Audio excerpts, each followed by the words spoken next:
Hello and welcome once again to Real Estate Reality with Darren and Joe over at Urban Hillsides Real Estate. Thanks for joining us today. You will be seeing this at 2 p.m. Thursday. We are making it a little bit of an early morning for us, right, Darren? We're pre-recording. Yes, absolutely. So guys, again, thanks for joining us. We know your time's valuable, and we're going to get something out of today. We're going to do our usual seller wins, buyer wins, look at the markets, look at mortgage rates. And then the topic that we've chosen today is about the downfall so far of iBuyers and how in the long run that will help buyers and sellers. And so we're going to talk about Redfin's downfall of shutting down their iBuyer business, I believe just yesterday. And then they also had their quarterly earnings report today, which wasn't much better. So that's what we're going to use as an example of this. Let me go ahead and do our disclaimer. Darren Hubert and Joe Cloninger are real estate agents at Avenue 8 under the Urban Hillsides brand.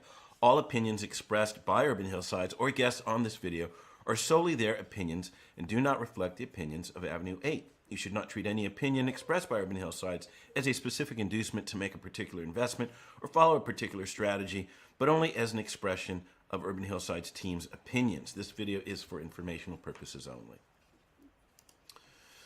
All right, where do you want to start, Darren? You want to start with mortgage rates? I do, because I just looked, and boy, there are going to be some happy buyers. All right, beautiful. Well, let's get over there. I'm going to go ahead and share my screen with everybody. And, So, stock market was really moving up. I heard some chatter about they're getting inflation under control. That's definitely helping it. Okay. Also, the stock market always hates not knowing.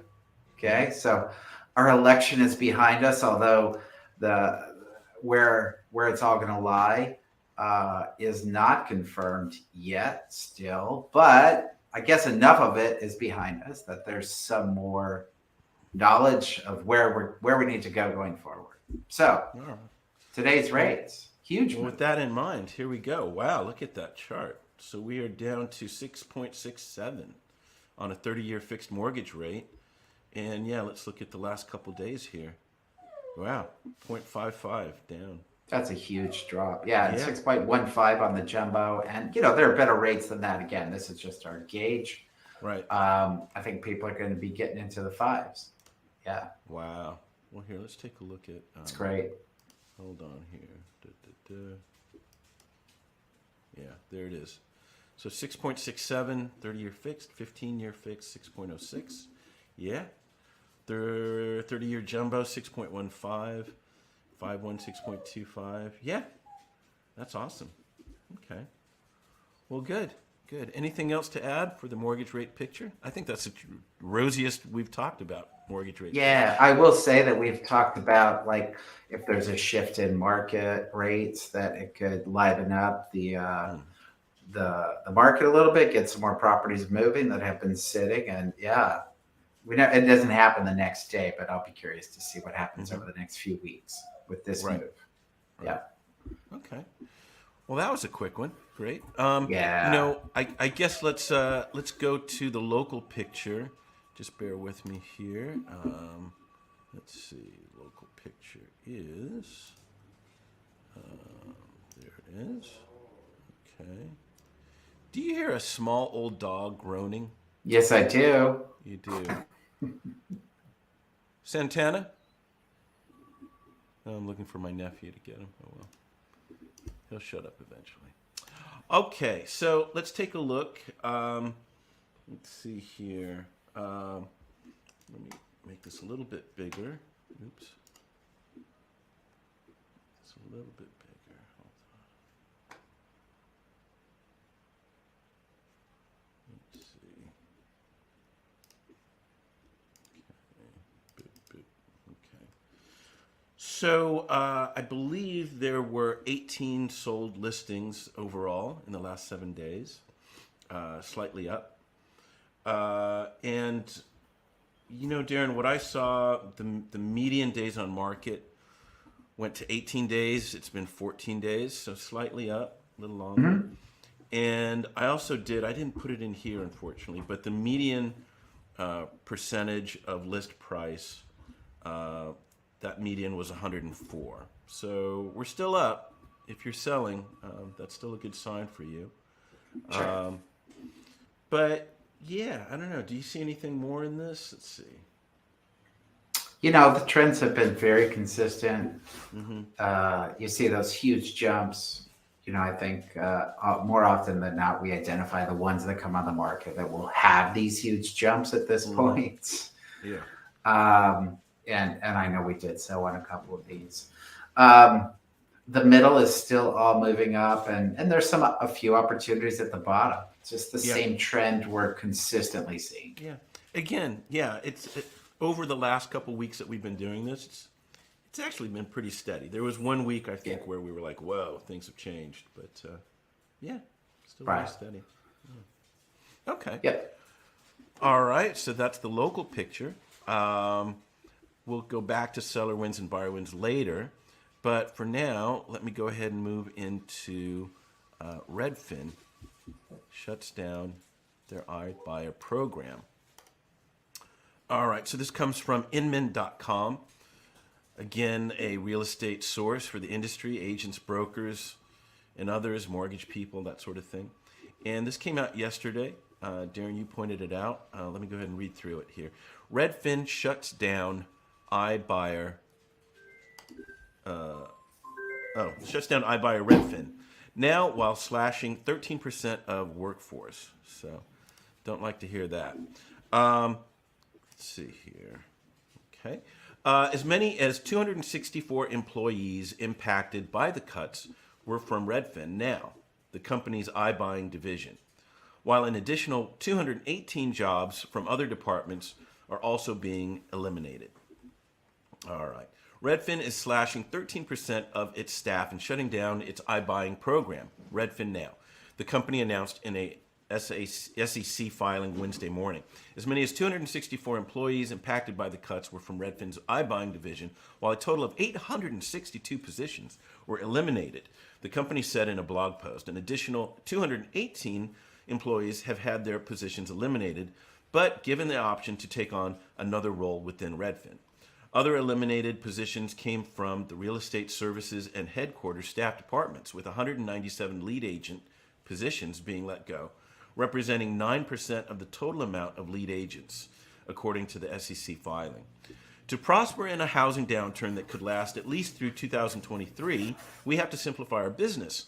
We're closing our iBuying business, Redfin Now, because maintaining a profit with rising interest rates would make our offers on homes insultingly low. A spokesperson for the company said in a statement, "We're laying off employees beyond Redfin Now because we expect to sell fewer homes, even as we keep taking market share." Laid off employees were given 10 to 15 weeks of severance pay, depending on tenure, and 3 months of health care coverage. None of this makes a layoff any less heartbreaking. The people leaving Redfin have been brilliant, loyal colleagues. We will give them several months of severance pay and health insurance and hope we can one day employ them again, the company spokesperson said. The announcement comes 2 days after Redfin stock hits a record low, bottoming out at $3.32, with analyst Jason Helfstein, head of internet research at Oppenheimer and Company, calling the stock fatally flawed because the company continues to use a fixed cost model for agents, which in turn prevents the company from optimizing margins when the housing markets decline and limits share gains when markets rebound. There it is. The Wednesday announcement is not the first time the company has shed staff this year, as rising mortgage rates have hampered real estate industry profits after a record-setting 2021. The online brokerage laid off 8% of its staff in June in a round that impacted agents, support staff, and product engineers. The company has declined in size by 27% since April 30th. If the additional 218 employees who had their positions eliminated chose to leave the company, it will have shrunk by 29% since April. While the June layoff was a response to the expectation that the company would sell less houses in 2022 than in 2021, the November layoff was a response to the expectation that the downturn would last into 2023, CEO Glenn Kelman wrote in a message to employees. The shuttering of the Redfin Now mirrors Zillow's closing of its iBuying program. Zillow offers in 2021, which saw the prop tech giant lay off 2,000 staffers and estimate that it would be forced to write down as much as $569 million on the thousands of homes on its books, underlining the inherent riskiness of large-scale iBuying. The share gains we could attribute to iBuying have become less certain as we rolled it out more broadly, especially now that our offers are so low. Kelman said in the blog post, iBuying is a staggering amount of money and risk for a now uncertain benefit. We've tied up hundreds of millions of dollars in houses that you yourself wouldn't want to own right now. Not including overhead expenses, the company anticipates that its Redfin Now properties will lose $22 to $26 million by the end of 2022. November layoffs came ahead of its third quarter earnings call, which is set to take place Wednesday afternoon. So there you go. And sure enough, today, right, they called out a loss of $80 million. Yeah. Quarter. Yeah. So go ahead, man. Yeah. So, industry evolution, this has become a part of the industry and now it's changing, right? The first thought I had as I finished out that article is that there are a lot of people that are Redfin loyalists, I must say. And it's almost always buyers. And I've never understood it because it's a lesser quality service. Yep. It's detached from the area. And in reality, you're competing with them as they were buying property, right? Yeah. You were in competition with them. So why would you feel a great sense of loyalty to your competition who says they're doing everything for you? But beyond that, the collection of people who have left this market is basically identifying that a corporate model that is more detached and removed from the local market, which all of these corporate models are at Zillow, at Redfin, even at Opendoor, these other places, doesn't work when profits or margins are smaller. Right. Okay. Right. So the obvious to local agents is that they really weren't maximizing profits from the start. Right. They were just working. In the up market, they still weren't. They still were getting less because they can't deal with a lesser margin going forward because there's too much risk for them. Right. So this whole thing happening basically is a great thing for buyers. First off. Right. These opportunities that have been purchased by these big corporate conglomerates will be available to the local buyers. Right. That you weren't even seeing hit the market as a buyer. They were being sold offline. Right. So you will now get the opportunity to buy those. Maybe it has an impact on some local flippers as well. Yeah. I think it helps local. It helps buyers increase the inventory a little bit. I also think in some way, hopefully it's a wake-up call for sellers, that a local knowledgeable agent that has good experience, and I know at least in the areas we serve, there are a good amount of them. And there usually are everywhere. Look, there are some fantastic realtors out there that just really have a comprehensive model and approach to getting the best result for you. Yeah. And they can't be beat by these corporate giants. So you have to put some faith in them. You have to identify and work with them. Well, we talked about this earlier, but, so for buyers, more inventory that they can get to directly instead of dealing with the middleman. Good news. But the other thing, we met with a potential seller yesterday, and he got a couple offers, right, from some iBuyers 2-3 months ago. And I think we're the shining example of what you just said. He's trying to decide whether to rent, take one of these offers, or sell, and it was problematic, right? How would you explain that? Well, their offer starts as a ballpark, and then he got to the point where some of them visited the property, and they were real offers in those moments, still pre-inspection, all that. But they pulled back on that offer, and Redfin was one of those. Right. And he said to us, "Well, I have this offer," and we just looked at him and said, "You should take that offer. Yeah, Just go. take it," because in my opinion, it's probably no longer there, Right. because nobody's helping him maximize his return. And Right. that's what we sat there and said. After being there for an hour, we could have gone on for 2 more hours Yeah. about putting together a plan on how to Right. get the best results in whatever the market may be, because we know the local market. Right. We know the buyer who's going to pay the most. Yeah. And that's the direction we're going to guide you in. Yeah. Well, and you know what, you're pointing out another thing too that we've noticed with Redfin agents and other agents of this ilk. He was getting some real quality conversation there. He was a very considerate man, very smart guy. I don't know really if a Redfin agent or some of these lesser discount agents would have the experience, the knowledge, and the resources to bring to a guy like this. Because he's about a good decision. Did you see he had like his stock charts up? He was like multitasking while he was talking to us. Sure. But yeah, so I think their agent quality. The other thing and we can go back to that. The other thing I wanted to point out, and this was from another article that I read, more towards Offerpad, but I think it goes for any of these iBuyers. Offerpad lost, or is it Opendoor? I forget. They're all the same. Lost $1 billion. Huge amount of money. Still have another billion to blow. $1.5 billion. But he was touting that, well, we've moved our remodel days from 23 now to 15. Now, if you've been to any of these properties that they've fixed up, they're horribly remodeled.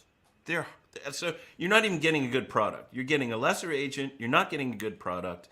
Some of these things hopefully will be gone, and you'll have a better property to buy. Because they're horrible. Yeah. Really bad. There's accountability with local agents. And we always talk, even when we refer people, when we refer lenders, probably our biggest referral, is about them being, it's not only their transaction that matters, but they're counting on a good review, a good assessment when things are done to get more business. Yeah. As soon as you become removed from that process, and all these iBuying systems are, and out-of-area agents, you no longer have accountability. Right. So Opendoor, whatever, they get the property sold, whoever the agent is probably isn't worried about the next sale and how it's going to relate to it. As agents, I know we are, and I know most agents that are local and serious are as well. Right. Well, right, and that goes back to part of this article about how agents get paid. Yes. There's not necessarily a strong motivation there for them to do better than the last transaction. Right. They're getting paid. And we've all been around long enough to know that we get paid more than these agents. I'll start there. That's clear. Yeah. And just because we get paid more doesn't mean we're going to do a better job. Right. It's the reality.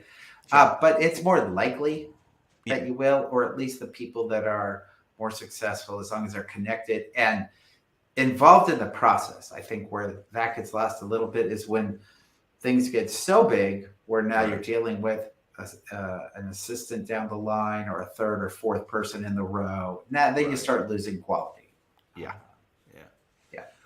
Well, look, we're all getting sharper in this market. I hope consumers are getting sharper, whether you're a buyer or a seller. One of the things that came out is, you were talking about this Redfin love. And I think there's also a Zillow love, right?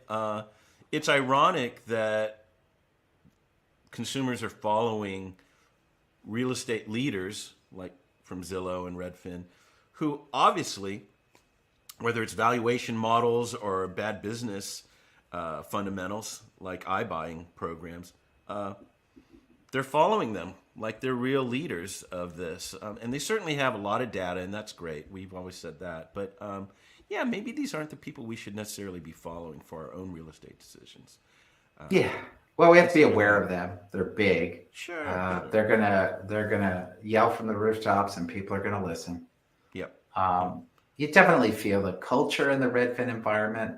I don't think Zillow has a similar cultural response, but there are people that are loyal to their tech and are Right. comfortable and are just kind of don't want to And break that's away the from thing, that. right? And that's what they've done very well. Kudos to Yeah. them on that. That was really the first win for them. And for Glenn Kelman, who we're seeing here, Darren, he has a new Netflix show on real estate. So we'll see how that does now. But he's the expert choosing houses for people. So good luck on that. Yeah. Okay, so look, guys, again, we try to keep this even-handed. We try to keep this balanced. And we hope that for buyers, again, this is a ray of sunshine, silver lining, and also for sellers to find good agents and make their own profit, not share it with a middleman, right? Sure. Okay, well, there you go. Let me move on now, Darren, to our solds. And let me go back to my email here.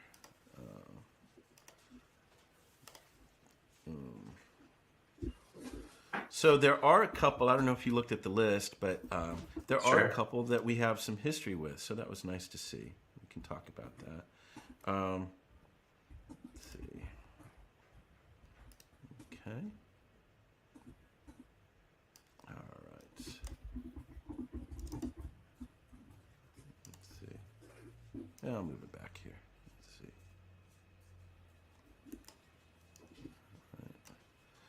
All right. Oh. What is that? What is that sound, Darren? Is that a phone? That's a landline, man. Oh my God. I know. It rings like once every 2 to 3 days. That's funny. I think probably one of the best things I did was Yeah. get rid of my landline of 20 years Uh-huh. because I couldn't even imagine how many people's list it was on for calling. It was off the charts. It would ring nonstop, and I'm like, "That's it. It's gone." All right. Well, look, let's go check out 2064 Escarpa. This listed at $1,995,000, and wow, sold price $3,125,000. That's our winner today for sure. $1,130,000 increase, 157% of list price. Took 10 days on the market to sell, and very unique, very cool property. Let's take a look. This is special for sure. Yeah. Right? Eagle Rock. Certainly, over by Occidental, that's a nice By little hill Oxy. over there. Yeah, it's a great pocket. Well, This here, is where we were working with a buyer who, and years ago, the price went up to $3 million. It had gone up about $1 million in this exact same pocket. Yeah. All right. Well, okay, there we go. It's running. 2064 Escarpa. This is Eagle Rock. 4-bedroom, 3-bath, 3,420 square feet of living space. Sold for $3,125,000. It's on a nice sized lot, 10,000 square feet. And let's see here. 10 days on the market, as I said. And this is brought to us by, let's see here, Lauren Anderson and Amy Pace, representing the seller. And on the buyer side, Laura Martinez and Rob Kalick. So congrats to all on that. It's just, again, enjoy it, right? What a unique house. Yeah, very special. Nice lot as well. And private. It had that gate out there. It feels like a compound. It's very good. Yeah, it feels like a generational house. Right. It's estate-like for sure. I'm not reading the history here, but built in 1982. You see some of that 80s thing, but it's a whole other thing compared to the 80s. Notable architect Oakley Norton had owned that lot at 2064 Escarpa Drive for more than a decade. On June 11, 1981, he pulled permits to build his final house on Escarpa Drive. Separate apartment located at the frontage was the first part to be built. And then he started the rest of it later. All right. Well, I just love looking at beautiful houses. That's awesome. Yeah. All right. Let's move on now. We're going to go to Vincent. So I think we pointed this one out, but Yeah, 4989 Vincent Avenue. This started at a list price of $1,089,000, landed at $1,515,000 for a $426,000 increase. That's 139% of the list price. And let's take a look. Looks very plain from the outside, but Well, it's an older house, but they did a really nice ADU at the back. A really nice ADU. yeah. This So- price is just ridiculous. The list price was clear. It was going way Yeah. up. So, 4989 Vincent Avenue. Again, we're in Eagle Rock. That's the trend on some of these. 4-bedroom, 2-bath, 1,855 square feet of living space, sold at $1,515,000. It's a 6,600 square foot lot. 14 days on the market. See that ADU there. And this is brought to us by Victor Montesinos, Tracy Doe, and Thais Alberto and Tracy Doe. So all in-house there on the buy and the sell. But yeah, nice surprise with the ADU. Like you said, that extra square footage certainly counts in this market. Yeah, that's it. Short and sweet. Let's move on now to, we are off to Maywood. So we had a client interested in this, and I'm glad they didn't try for this one. So 5208 Maywood, North Maywood Avenue. This is Eagle Rock again. $1,089,000. Landed at $1,411,000. Oops. Yeah, that's it. Looks almost the same as Vincent. For a $322,000 increase. And that is 130% of the list price. And it looks like it took 17 days on the market to sell. so this one is, the house it's old and charming, and that's great. They didn't do a lot to prep it. I think it'll get remodeled, but it's got all the good bones. It's a huge lot, and it's got a really big garage. Yeah. And It that's was like 3 or 4 spaces. it's huge. Yeah. And it's got a detached unit at the rear. So it's a great spot with the garage and the detached and the additional unit. Like the last one just had an ADU. Yeah. This one is an official unit. Although I think it's listed as a single family, it's clearly a it calls out multi-unit. it calls out 2 Craftsman homes on one large lot. Yeah. Yeah, with a 4-car garage. That is correct. Yeah. Well, look, let me just catch up here. 5208 North Maywood Avenue, again, Eagle Rock, 3-bedroom, 2-bath, 1,777 square feet of living space, sold for $1,411,000, 11,000 square foot lot, 17 days on the market, and this is brought to us by several people: Peter Veneracion, Rosemary Portillo, and Tracy Doe on the seller side, and on the buyer side, Devin Henderson. So congrats. Yeah, clearly underpriced again. Yeah. I hate Yeah. to Well, say that, but it's funny that the same agents priced at the same price as it's another pretty agent. consistent. It is. Yeah. And for our clients, this would have been, I don't know, another probably at minimum 150,000 more to get it up to speed, because there was work to do, as you're saying. There is work. Yeah, this one is the more valuable, in my opinion, of the two. I mean, Yep. Vincent is nice, but Maywood it's slightly better location. Yeah. It's a bigger lot. The 4-car detached garage. The other one took away the garage to do the ADU. Right. So this one has way more potential and growth opportunity. Yep. Well, cool. We'll see what that looks like later someday. All right. Next, we are going to skip Macon Street because there's just no photos. We're going to go to 2280 Michael Terena Street. List price $3,295,000. Sold price $3,620,000 for a $325,000 increase, and that is 110% of the list price. Let's see here. I think this is a very nice looking house. Yeah, it's a nice remodel. Yeah, took a while, but yeah. You got it done. So this is at the top of the hill. Let me go with the stats. 2280 Michael Terena Street, Silver Lake. 4-bedroom, 4-bath, 2,741 square feet of living space. 6,200 square feet of lot. Sold for $3,620,000. 11 days on the market. And this is brought to us by Rob Kallick and Justin Freeling.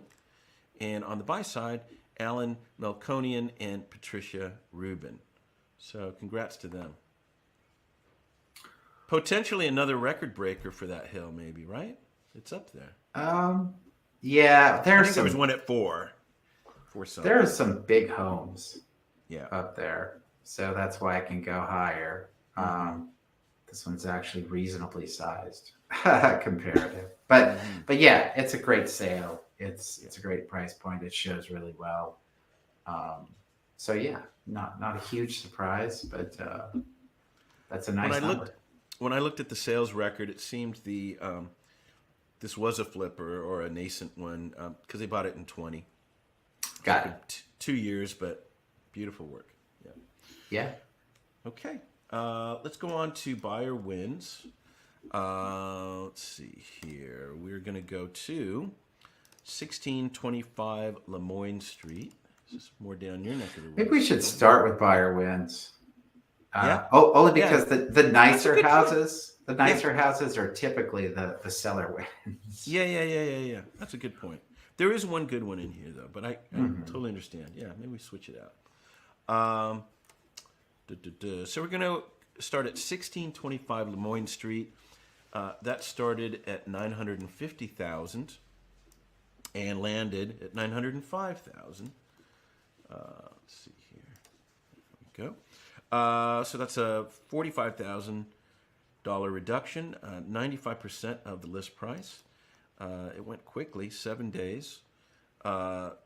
So let's go 1625 Lemoyne Street. This is Echo Park, 2-bedroom, 1-bath, 844 square feet. It's on a 6,000 square foot lot, sold for $905,000 again. Days on market, only 7, so that's great. And this was brought to us by Christina Dreyer on the seller side, and on the buy side, Rindy Philippe. So congrats to them. Definitely a project, right? Yeah, it doesn't look horrible, but it's definitely going to, it's most likely going to get some remodeling. It looks like somebody could move in right away. They decided to spend money on the Corvette that's sitting in the garage rather than put it into prepping the house because, right. House prep would have got them more money for sure. Yeah. But because they didn't, buyer got an opportunity. Yeah, small place. It's interesting. They put here concessions comments. I don't think we ever use this. Sold for $920, but $15K granted in lieu of repairs. Oh, needed? and then Is that needed? I've never seen that. I think you could add that as knowledge for other agents and some history. Got it. But the sale price should be $920 then in the MLS. Yeah. Not $905. Yeah. Okay, just noticed. Okay, next, let's see. We're going to go off to Scotland. So this is 3011 Scotland Street. And let's see. This listed at $1,699,999,000. Landed at $1,615,000, and that is a almost $85,000 reduction. And let's see here. This is just up the street from me. Let's see here. It's 95% of the list price, and 3011 Scotland Street. This is Silver Lake, 3-bedroom, 3-bath, 1,822 square feet of living space, 4,900 square feet of lot, 96 days on the market. Took him a while. But congrats to Craig Korndorfer, good comrade of ours. listed, represented the seller. And then on the buy side, Yuichi Brian Miyamoto. His comrade. Nice. Yeah, Sure. so we just saw him yesterday. So congrats to both of them, buyer and seller. I looked at it again. I was like, you know what? There are some good bones in here. There's going to be a really nice home here. Yeah, the curb appeal is very nice. The separation from the street, the landscaping could work. Some of the interior finishes could really work too.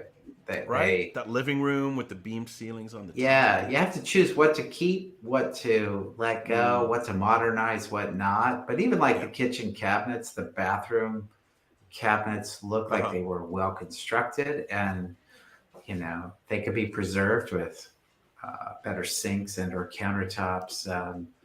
This house could be great. This could be I'd say 30,000-40,000 could go a long way in this house to make it look really good. Yep.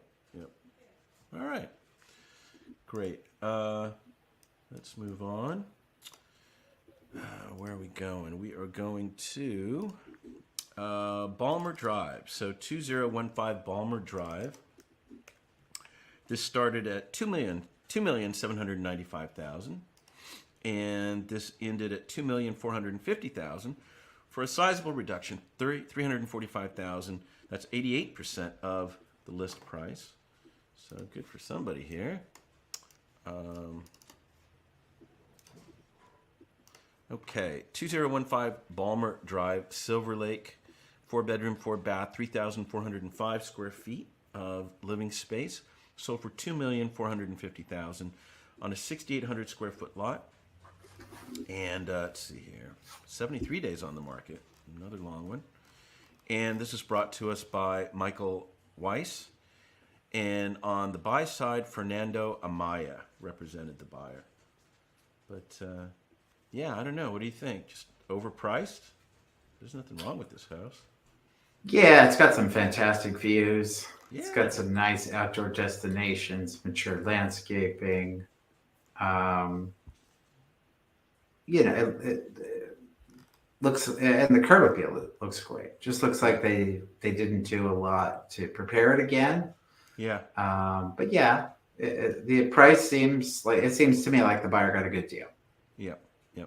Well, another thing I just noticed as I'm skimming through, Michael, at least by his phone number, does not seem like a local agent. He has a 949 area code, so he may have gotten swayed and romanced by some of the prices here, and maybe overshot. Right. Also looks like it might be units. I am seeing multiple kitchens. Maybe it's just a true guest unit. I don't know. From the front, looks like it could be split. History. No, SFR it says. All right. Yeah. Well, they just carved out a nice guest space, though. Yeah. Okay, next. We are off to our final one, 1857 Phillips Way. Yeah, that one had a big discount. Yeah, huge. So this started at $1,199,999,000.